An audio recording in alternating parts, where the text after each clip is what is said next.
As Trump and Putin gear up for their Alaska summit, the stage is set for what could be a fresh chapter in U.S.-Russia relations.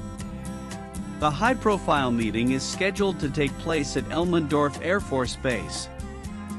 U.S. President Donald Trump is poised to hold a face-to-face summit with Russian President Vladimir Putin in Alaska on Friday. Experts believe that the meeting could reshape the course of the war in Ukraine and redefine the future of European security. The talks are scheduled to take place at Elmendorf Air Force Base, a strategic military facility long tasked with monitoring threats to North America and notably active during the Cold War in tracking Soviet activity. The selection of Alaska, once part of the Russian Empire before it sailed to the United States in 1867, adds symbolic weight to the event as it will bring the two leaders together on land that carries deep historic resources. What makes the summit even more remarkable is Putin's presence on American soil despite being under indictment by the International Criminal Court (ICC).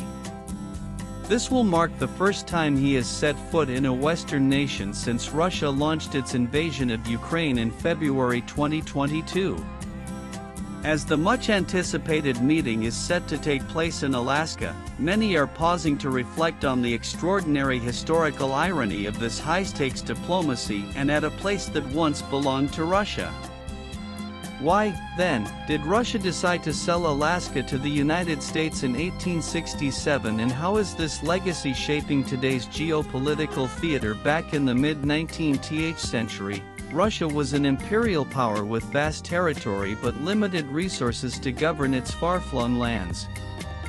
Alaska, a remote, icy wilderness over 7,000 kilometers from St. Petersburg, was seen as strategically vulnerable.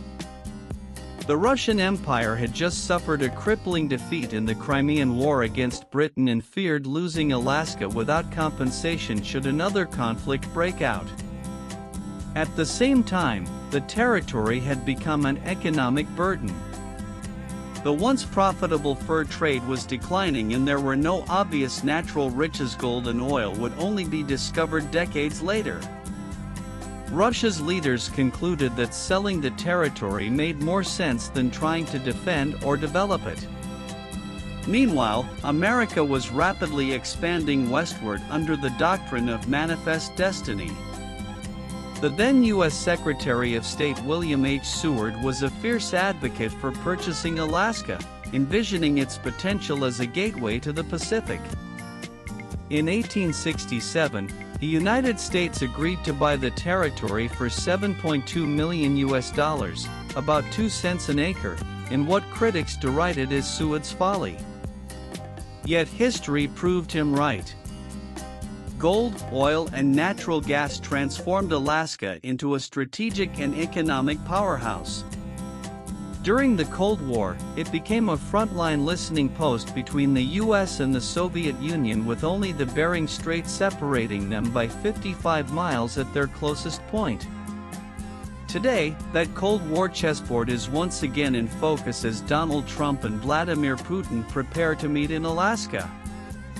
While full details of the agenda remain under wraps, officials on both sides hint that security in the Arctic, the Russia-Ukraine war, trade ties, and nuclear arms agreements are likely to dominate the conversation.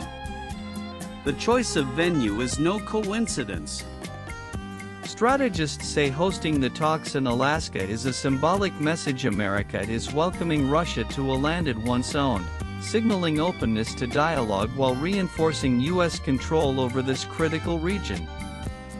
For Putin, a summit with Trump offers a long-sought opportunity to try to negotiate a deal that would cement Russia's gains, block Kiev's bid to join the NATO military alliance, and eventually pull Ukraine back into Moscow.